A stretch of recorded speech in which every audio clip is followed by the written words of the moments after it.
एक परिवार में दो बेटों के बीच अकेली बेटी नेहा अच्छे संस्थान से एचआर में एमबीए, लंबी और खूबसूरत भी। पिता मनोहर जी की आर्थिक स्थिति अच्छी है। नेहा के विवाह को लेकर सभी अच्छी कल्पना और कामना से भरपूर है। नेहा और आर्थिक स्थिति दोनों श्रेष्ठ है, अतः इस परिवार का अनुमान है कि वे ऐसे लड़कों को ढूंढ ही लेंगे जो सबकी चाहतों को पूरा करता हो। नेहा ने चुनौती दी, पापा आप लड़का तलाशो, मैं नौकरी। मनोहर जी सुरूर में देखें, किसकी तलाश पहले पूरी होती है। अनुमान अक्सर गलत हो जाता है। कल्पनाएं जब यथार्थ की भूमि पर उतरी तो ज्ञात हुआ कि नेहा जैसी श्रेष्ठ लड़की का विवाह भी उतना आसान नहीं है जितना सोचा जा रहा था। नेहा की तलाश पहले पूरी हो गई। उसे पूना की अच्छी कंपनी में रिक्रूटमेंट एग्जीक्यूटिव का जॉब मिल गया। कंपनी में नौकरी की चाह लिए आने वाले आवेदकों का वो बड़ी कुशलता से इंटरव्यू लेने लगी। सिलेक्शन प्रक्रिया के पहले चरण में वह जिसे योग्य पाती उसे तुरंत बॉस के पास भेजती। जल्दी ही वह अपने काम को एंजॉय करने लगी। मनोहर जी की तलाश जारी है। नेहा को अपनी नुमाइश करनी पड़ती है और वह बहुत संस्कारी बनकर लड़के वालों के सम्मुख प्रस्तुत होती है। प्रयास जारी है। उप पुलिस अधीक्षक लड़का, सीए, इंजीनियर, हर जगह पर कोशिश की गई। कोई ना कोई बहाना बना लड़के वाले दो टूक जवाब दे देते। मनोहर जी और सबिता निराश और अपमान से गुजर रहे हैं। नेहा मानसिक उत्पीड़न और हीनता बोध से वह खुद को लेकर शाश्वत थी। सोचा ही नहीं था कि उसे कोई लड़का रिजेक्ट कर सकता है। सोचा ही नहीं रिजेक्शन के कैसे कैसे कारण होते हैं। वो इस देखने दिखाने से तंग आ गई थी। एक दिन बहस पर उतर आई, माँ लड़का ही क्यों लड़की पसंद करता है, लड़की क्यों नहीं लड़का पसंद या नापसंद करती। मेरे पास डिग्री है, नौकरी, कॉन्फिडेंस व क्वालिटीज है। इन सब के बावजूद मुझे सिलेक्शन का अधिकार नहीं है। नेहा अब तो लड़की भी लड़के को देखती है। तुमने भी देखे हैं, गलत लड़की लड़के को देखती नहीं है, खुद को दिखाती है। लड़की को लड़का पसंद है या नहीं है कोई नहीं जानना चाहता। तुमने कभी नहीं पूछा मुझे कौन सा लड़का पसंद है। समाज का यही चलन है।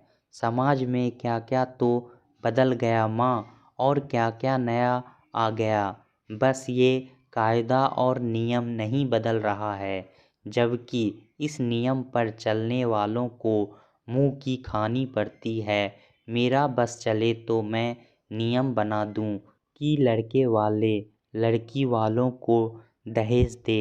आखिर लड़की जिंदगी भर लड़के और उसके परिवार की खिदमत में रहती है। नेहा तुम भोली हो, तुम्हें हम लोग बहुत सी बातें नहीं बताते हैं कि तुम्हें बुरा लगेगा। एक लड़के के पिता ने तुम्हारे पापा से यहाँ तक कह दिया कि एक बार ले देकर आप तो अपनी लड़की से छुटकारा पा जाएंगे। उसका जीना मरना, हाड़ी बीमारी, तमाम खर्च जीवन भर हमको उठाने पड़ेंगे। नेहा लगभग चिल्ला पड़ी, ओ गॉड, ऐसी कैलकुलेशन माँ, मैं शादी नहीं करूँगी। जहाँ संयोग होगा आसानी से बात बन जाएगी। परेशान क्यों होती हो, मेरी शादी नहीं हो रही है इसलिए मैं परेशान हूँ। तुम इस तरह क्यों सोच रही हो माँ, मैं अपनी नौकरी में खुश हूँ। सचमुच शादी नहीं करूँगी। अकेली लड़की का रहना आसान नहीं है। रिश्तेदार वैसे भी जब तब पूछते रहते हैं कि नेहा की शादी कब करेंगे। हम सेमी अर्बन सेमी रूरल वाले सजा भोग रहे हैं। समानती संस्कार हमसे नहीं छूट रहे हैं। हम खुद को बहुत आधुनिक मानते हैं, तब भी ये संस्कार अपभ्रंश के रूप में हमारे दिमाग में मौजूद है। तुम और पापा लड़के वालों के हाथ जोड़ते फिरते हो, जबकि मेरे ऑफिस के कुछ लड़कियां लिव इन रिलेशनशिप में हैं और खुश हैं। उन्हें कोई दिक्कत नहीं है नेहा। कोई भी तरीका या प्रथा ऐसी नहीं है जहाँ दिक्कत ना हो। पर ये लड़कियाँ मेरी तरह नुमाइश नहीं करती। ये लड़के वाले बड़े चालाक बनते हैं। इन्हें सुंदर, शिक्षित, स्वस्थ व सलीकेदार लड़की चाहिए और लाखों का दहेज भी चाहिए। फिर भी तेवर इनका ऐसा होता है जैसे लड़की का उद्धार कर रहे हैं। बिल्कुल नहीं सोचते कि इस तरह कोई आत्मविश्वासी लड़की अपना आत्मविश्वास खो देती है। मुझे लड़के वालों की मेहरबानी नहीं चाहिए। शादी नहीं करूँगी। घर में कभी मस्ती का माहौल होता था, अब मातम का है। नेहा का जो आत्मविश्वास माता पिता को प्रभावित करता है, द्रवित करने लगा। सबकी चाहतों को पूरा करने वाला लड़का आकाश कुसुम की तरह होता है। आकाश कुसुम को पाने की जिद नहीं छोड़ेंगे तो नेहा आत्मविश्वास खो देगी। समझौता किसे नहीं करना पड़ता, बल्कि करना चाहिए। अपनी कल्पना और कामना को थोड़ा नीचे लाना होगा। तो यह जो रोहित अपने माता पिता व भैया भाभी के साथ नेहा को देखने आ रहा है, इकलौता नहीं है, लेकिन सविता को संतोष है। बड़े भाई और 3 विवाहित बहनों के बाद सबसे छोटा है। नेहा पर दायित्व भार भी नहीं रहेगा। मनोहर जी को संतोष है। रोहित के पिता हाई स्कूल के रिटायर प्रिंसिपल हैं और फाइनेंस में MBA। रोहित का पैकेज 20 लाख है। उधर नेहा इन सब से बहुत व्यतीत थी। बड़ी आरजू मिन्नत के बाद आने को तैयार हुई। आ रही हूँ माँ।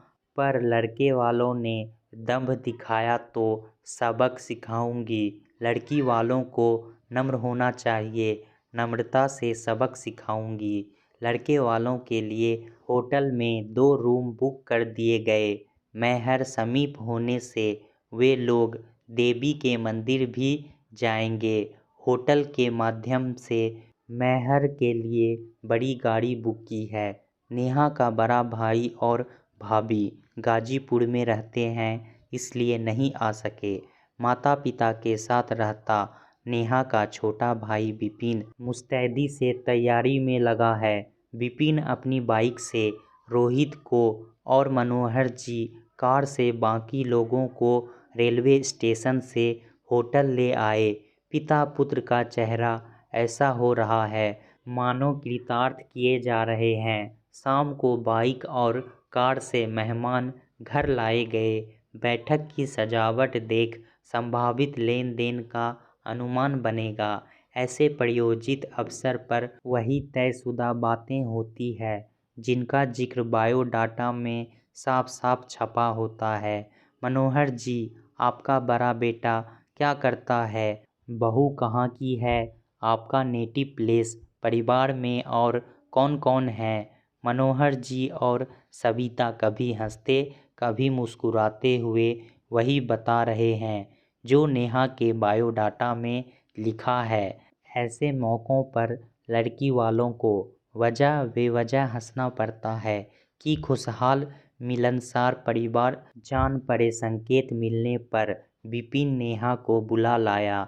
जींस टॉप नेहा की फेवरेट ड्रेस है, लेकिन लड़के वालों के सम्मुख भारतीयता पर जोर देना चाहिए। वह सलवार कुर्ते और अत्यधिक सलीके से डाले गए दुपट्टे के साथ प्रस्तुत हुई। अतिथियों की खोजी नज़रें नेहा पर बायोडाटा से काफ़ी कुछ मालूम होने के बावजूद रोहित की अल्पशिक्षित माँ ने तुम्हारा नाम क्या है पूछने जैसी मूर्खता न दिखाकर यह पूछा, MBA कौन सा कॉलेज से की हो।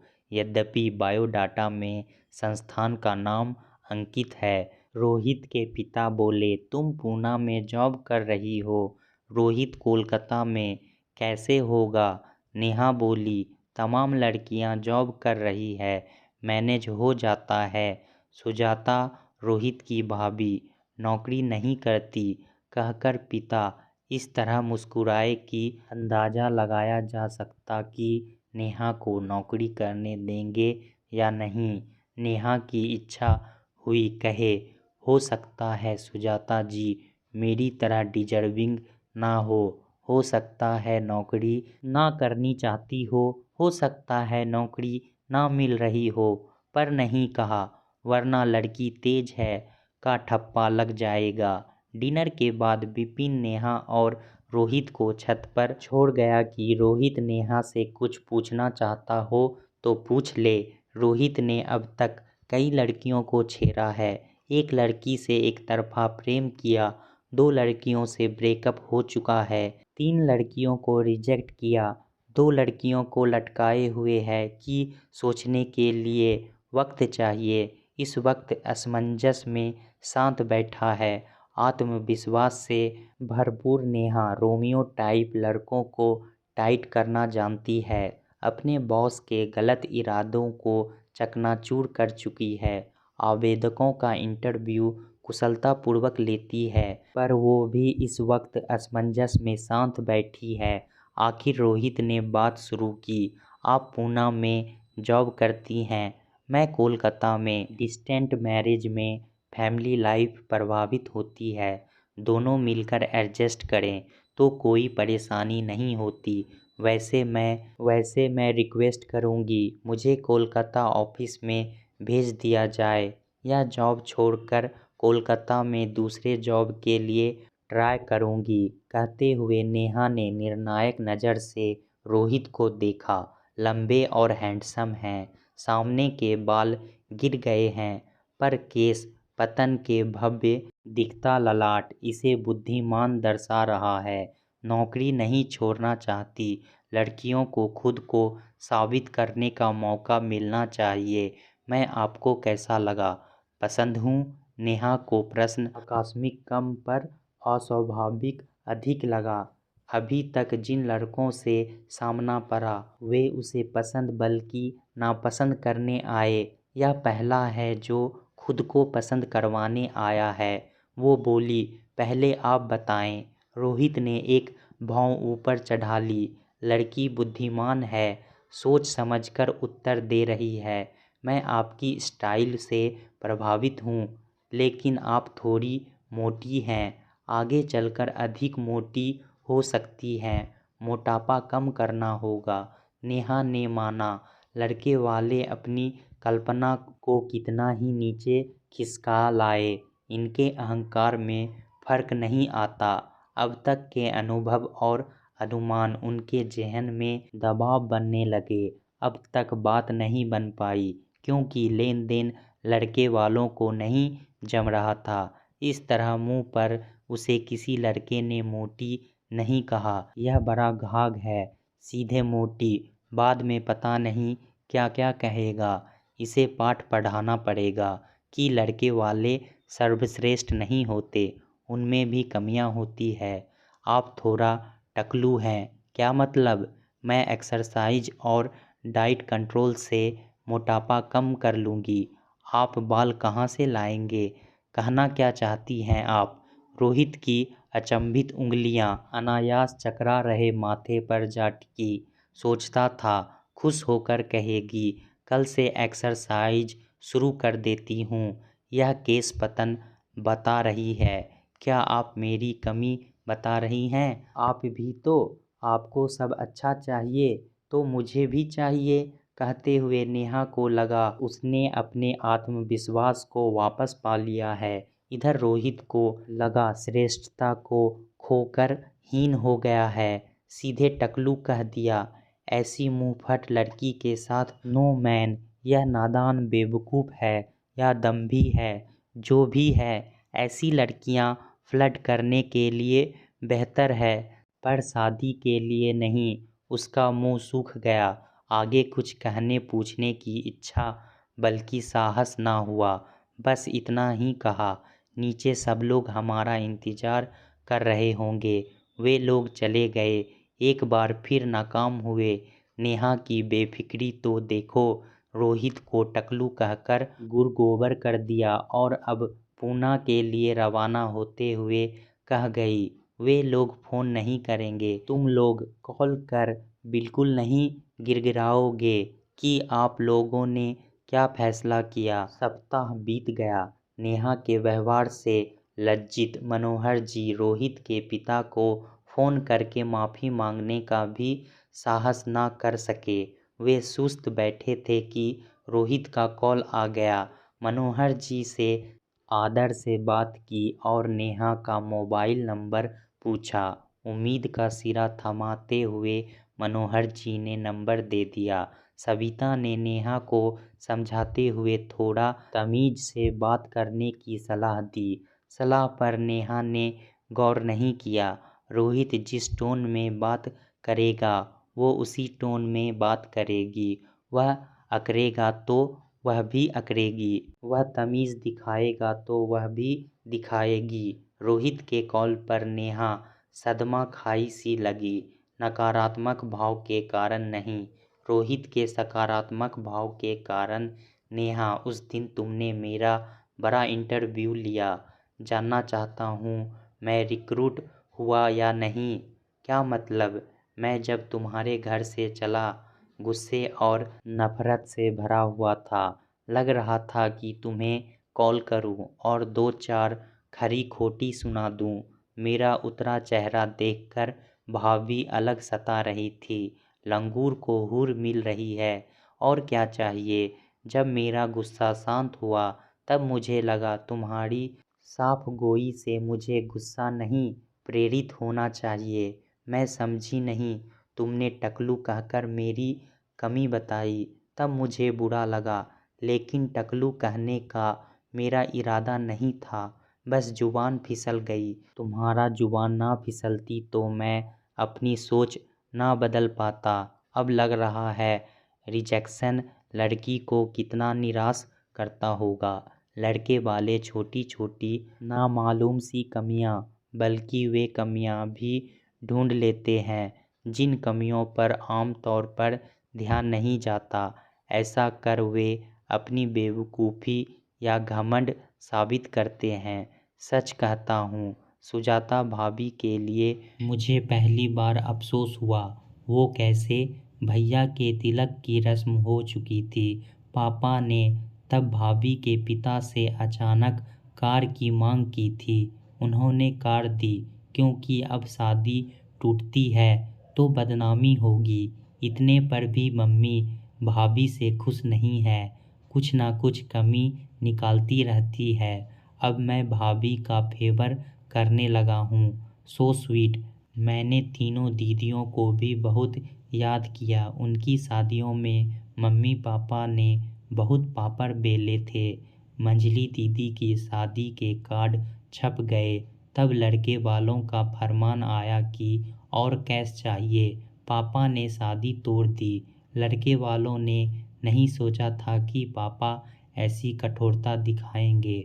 फिर तो लड़के वालों ने खूब फ़ोन किए कि हमारे भी कार्ड छप गए हैं, बदनामी हो रही है, आपको जो देना है दे, ना दें पर शादी होने दीजिए। पापा नहीं माने। बाद में दीदी की दूसरी जगह शादी हो गई और अच्छी हो गई। पर उस समय घर में जो मनहूस माहौल बना था, हमारी बदनामी हुई थी। तुमने अनजाने में मुझे वह सब याद दिला दिया। मैं मानता हूँ लड़के फरिश्ते नहीं होते, उनमें भी कमी होती है। वे टकलू हो सकते हैं। कहा ना जुबान फिसल गई थी। तुम्हारी यही ईमानदारी मुझे अच्छी लगी। तुम मुझे पसंद हो मोटापे के बावजूद। यदि तुम मुझे टकलेपन के बावजूद पसंद करो, मैं इस देखने दिखाने से उब गई हूँ। शादी नहीं करूँगी, तुम्हारे दर पर धरना दूँगा। तब तो करोगी। और हाँ, एक्सरसाइज मत करना, तुम मोटी ही अच्छी लगती हो। नेहा ठहाका मारकर हंस पड़ी। आप भी बाल उगाने वाली कोई क्रीम ना आजमाइएगा, टकलेपन के कारण बुद्धिमान लगते हैं। रोहित ने भी ठहाका लगाया। तब तो तुम्हारी भी जय जय, हमारी भी जय जय। और दोनों एक साथ जोर से हंस पड़े। दोस्तों, हमेशा लड़की वाले की ही कमियां नहीं निकालनी चाहिए, लड़के वाले में भी कमियां होती है। दोनों रिश्तों का सम्मान होना चाहिए, वही रिश्ता सबसे अच्छा होता है। दोस्तों, कहानी कैसा लगा हमें कमेंट में ज़रूर बताएं। इसी तरह की पारिवारिक कहानी सुनने के लिए हमारे चैनल को सब्सक्राइब करना ना भूलें। धन्यवाद।